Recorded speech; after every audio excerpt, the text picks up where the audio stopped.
নমস্কার, রানুজ গ্রিনারিতে আপনাদের স্বাগত। আজ আমরা শিখব কিভাবে সঠিক মাটির মিশ্রণ তৈরি করে জবা গাছ লাগানো যায়। 50% বাগানের মাটি, 25% গোবর সার, 15% বালি এবং 10% হাড় গুঁড়ো দিয়ে প্রথমে মাটিটি তৈরি করে নিতে হবে।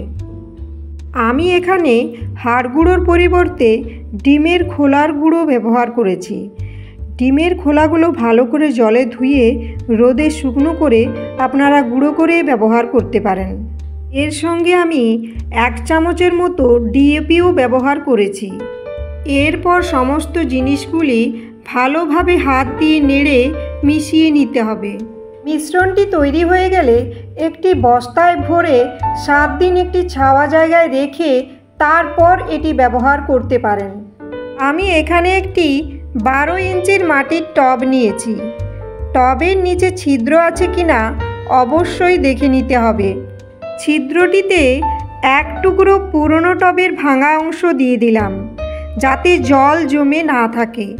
টবের কিছু অংশে প্রথমে মাটি ভরে নিলাম, তারপর গাছ বসিয়ে বাকি মাটিটা দিয়ে দিতে হবে। এরপর হাত দিয়ে গাছের চারপাশের মাটিটা ভালোভাবে চেপে দিতে হবে, যাতে গাছটি শক্তভাবে মাটির সঙ্গে বসতে পারে। প্রথমবার ভালো করে জল দিতে হবে যাতে মাটি ভিজে যায়। গরমকালে সপ্তাহে অন্তত 3 থেকে 4 দিন জল দেওয়ার দরকার। শীতে 1 থেকে 2 দিন দিলেই যথেষ্ট।